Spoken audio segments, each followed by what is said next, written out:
السلام عليكم ورحمة الله وبركاته. صاحبتنا كحرن channel كنا ما أنتي سود وهذا صاحب يال عاوة يبدأ جديد قدام بيا أما قد بدل مركا وحي صعب بدل يبرنامج كنا أو أهربنا قصقات أهرن حساسية أو واحد الله يا بدلنا وأهرن تر يهبين كي حليها أما إلا هبين هرب مركا سعودي أو براه بلشة مركا أدو ريجسا وأهرن أما دقن عصب أو مركا ديجان كان أما بيشي هرتي dhexdeeda aynaan marka hore ugu aqoon ama aynaan u maqleen waa eray marka uu isticmaali jiray ninkii xasan gurguurta ahaa ama xasan sheekh maxamuud oo beeshii harti dhexdeedu ilaa iyo marka habeen hore ay isku dhex wareegayso hadal ah tan way dhaqaaqday oo cidna loo joojin maayo waa hadaladii ay marka ku naqaanay ninkii xasan sheekh maxamuud ahaa xasan gurguurte xabaalo qote ama xabaalo faaqde waa arrin xasaasiya oo soo kordhay oo bulshada dhexdeediina dhibaato markaa ka dhex abuuri karta waxa aynu ku soo qaadanaynaa oo arrinkeenu ama qodobkeenu caawa aynu uga hadlaynaa waa arrinta beeshii maakhir state beeshii warsangali iyo khudbadii markaa uu sheegay madaxweyne fadhiye ee 26 Juun ee uu markaa ku cadeeyay in dowladda federaalka Soomaaliya hadda ku soo bushgaraysay in gobolkii Sanaag ama beeshii warsangali iyo maamulkii Khaatume state ay wax isku darsadaan ama hal maamul markaa ay wada wadaagaan waa aynu ka hadalnay waliba dhowr jeer baynu ka hadalnay xal ugu dambeysana barnaamijkaas waa aynu soo qaadanay waynu ka hadalnay muhiimadda marka meesha taal ayaa waxa ay tahay horta nin oday ah oo isagu markaa sheegtay inuu caaqilkii guud uu yahay ee beeshii warsangali oo meesha ka hadlaya hadalkiisa waa aynu soo qaadanaa oo gebi ahaanba markaa wax aan macquul ahayn ku hadlayay iyo arrinkan dhalinyaradii markaa beeshii maakhir state ka soo jeeday ama beeshii warsangali bari bulshada inta ay markaa ereygii qaateen cidna loo joojin maayo meel walba ay la wareegayaan maxaa yeelay taasi socon mayso oo dadkii ay isku horkeenaysaa xaqiiqada iyo dhabta marka aynu ka hadlayno maamulkii ayaa iyagu marka ay u daleeyihiin Puntland ayaan kula dagaalamaynaa ama maamulkii Saciid Cabdullaahi Dani hogaaminayay taasina suuragal ma ahan waa xaqiiqada dhabta ama reality marka jira marka aynu u tagno oo aynu ka hadlayno maxaa yeelay beeshii warsangali ama maakhir state haddii ay go'ayaan iyo haddii ay cid markaa wax ku darsanayaan oo ay la midoobayaan waa mid ayaga gooni u ah balse waqtiga xaadirkan warsangali waxa uu ka tirsan yahay oo uu wax la dhistay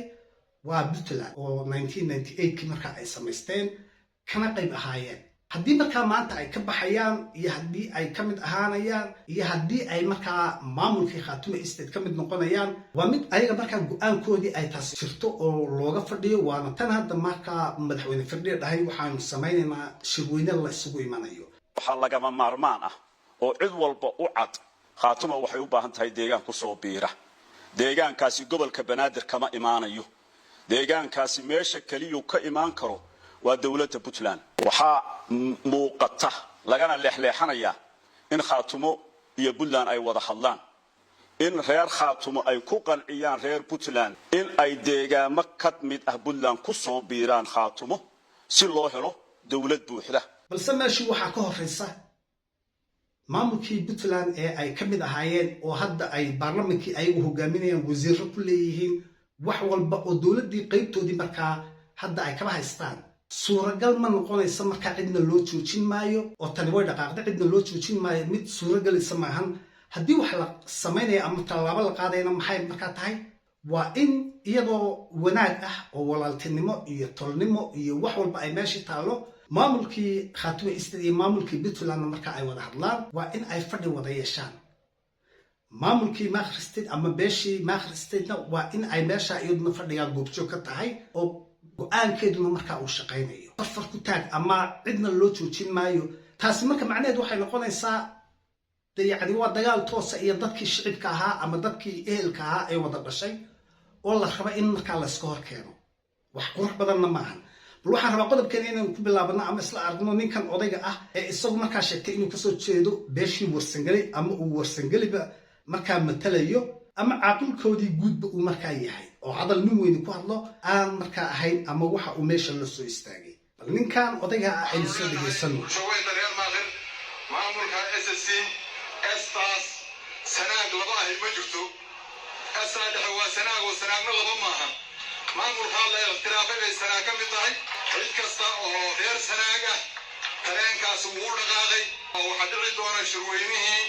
maamulka lagu qaybsan lahaa arrinkan lagu kaamil yeeli lahaa maamulka SSC sida daajigeedu waxaanu leenahay mas-uuliyaddiisa ha ku yimaado shakhsiyaadana leh looma xiraan karo. tareenkan waa uu dhaqaaqay oo cidna loo joojin maayo. beeshii warsangeli waxaan u sheegaynaa ayuu dhahay ninkani. waxa uu sheegtay waa caaqilka guud ee beeshii warsangeli, balse waa nin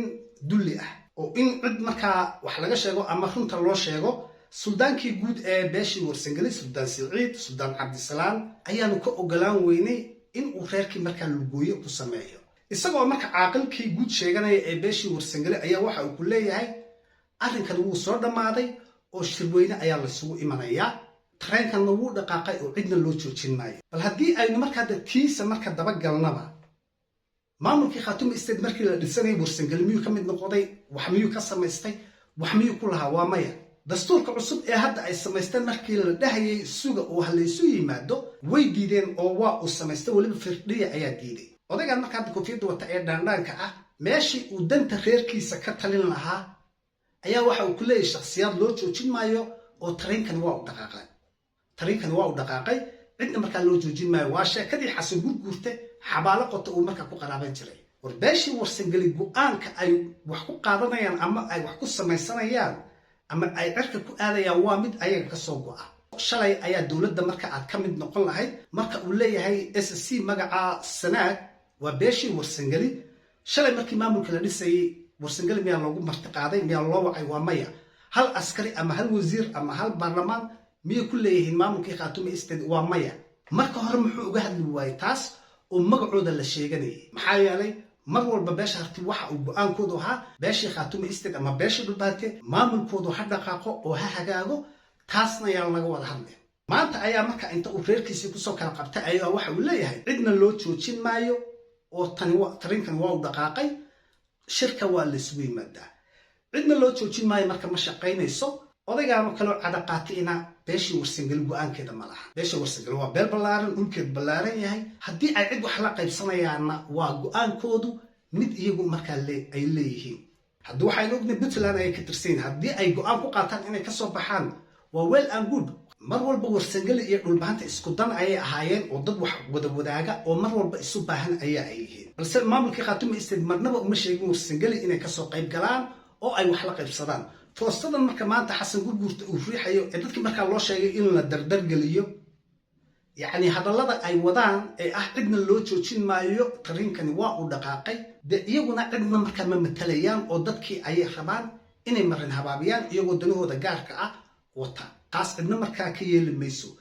maamulkii khaatume state haddii markaa makhrisid la midoobayo, dee meesha waxaa imanaysa waa isla xisaabtan iyo nin walba dhulkiisii inuu ku xisaabtamo iyo waxa uu meeshaa markaa ka qaadanayo. maamulkii khaatume state baa dowlad samaystay,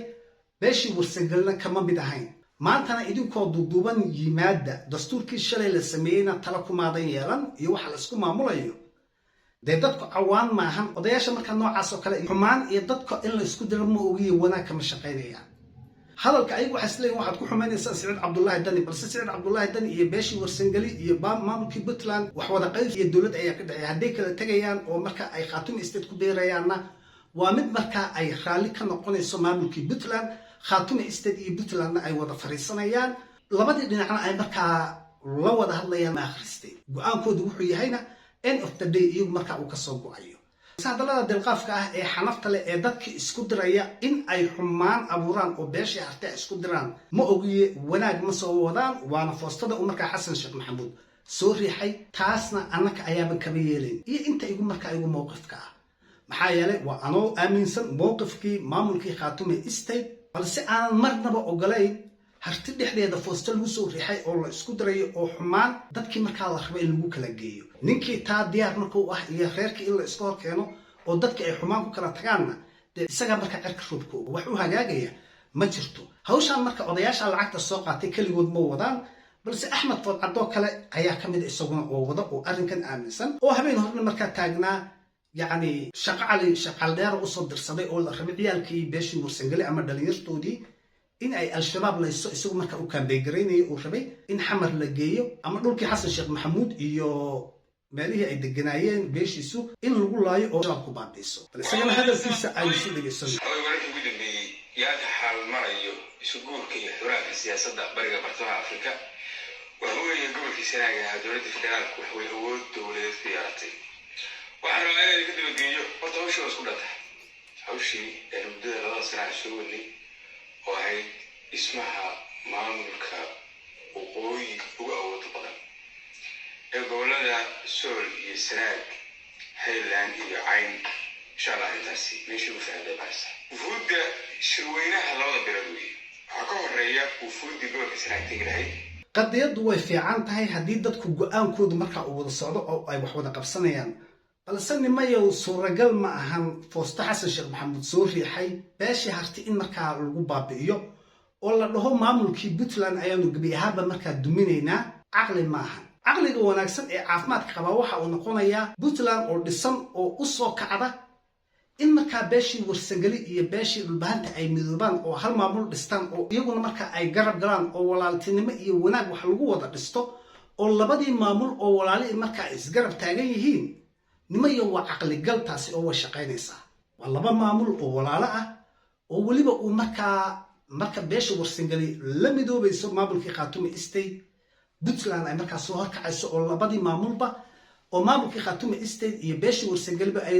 iyadu markaa leedahay walaalayaal wixiina samaysta waan idinku garab taaganahay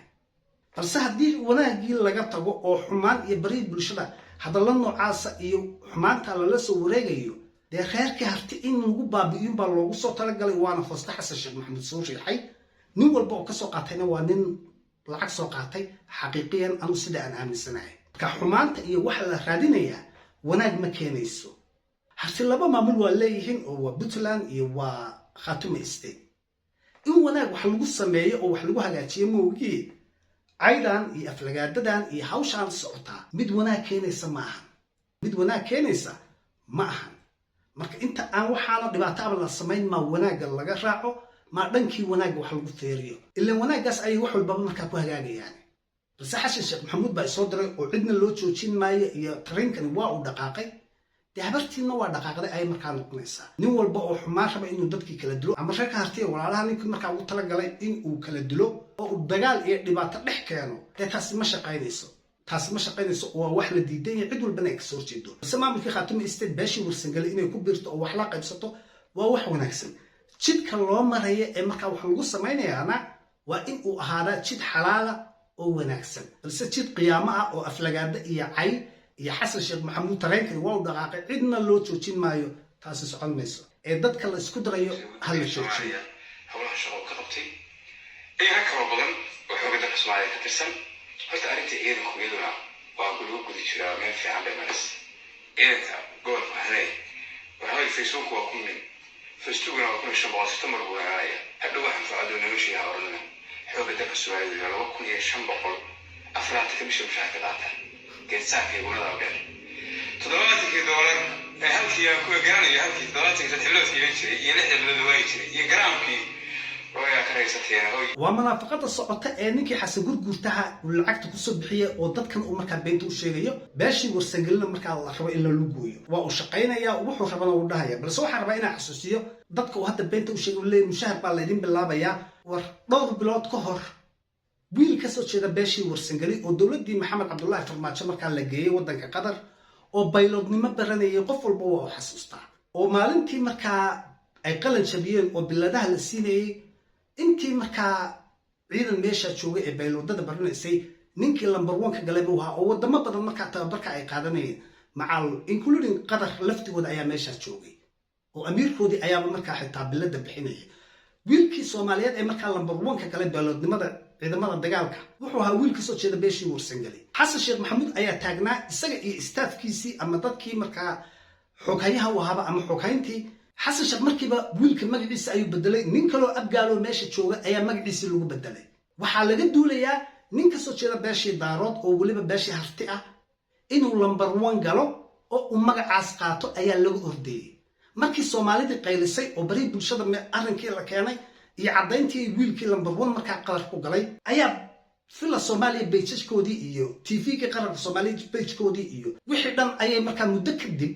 ka bixiyeen oo ay dhahay ninkan baa number 1 galay waa marka ay Soomaalidii bari bulshada meel walba ay ka qayliyeen oo dhahay tani xaq ma ahan xaq darro ayaad wadaa wixii waa ka daray marka ninka adiga ku ogolaan waayay guusha number 1 ka aad gashay miyaa mushahar badan ku siinaya dan uu ka leeyahay inuu wata moogiye waa maya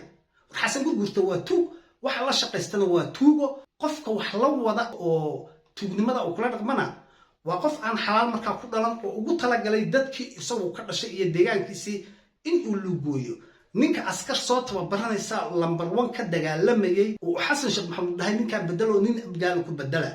miyaad maanta ka sugaysaa inuu wanaag ku sameeyo waa maya war dadka yaan been loo sheegin munaafiqnimada la wado iyo wax la wado wax shaqaynaya maahan harti laba maamul waa ay leeyihiin labada maamul haddii wanaag iyo walaaltinimo wax lagu wada samaysanayo waa wax wanaagsan balse waxyaabaha la soo riixayo iyo fursada xasan sheekh maxamuud soo riixay ee harti uu rabo inuu gebi ahaanba shacabkoodii marka ay qoriga isku qaataan oo istagaalaan ragga lacagta lagu soo siiyo taas idiin shaqayn mayso haddii arrinkaa laga joogi waayana dantu waxay noqonaysaa si toosan marka in layskaga soo wada horjeesto warkuba intaas ku leeyahay videogana kuma daahino halkaasaan rabaa inaan kusoo gabagabeeyo intaan soo imaanana video lamida iyo wixii cusub insha allah waxaa idinkaga tegayaa wasalaamu calaykum waraxmatullaahi wabarakaatu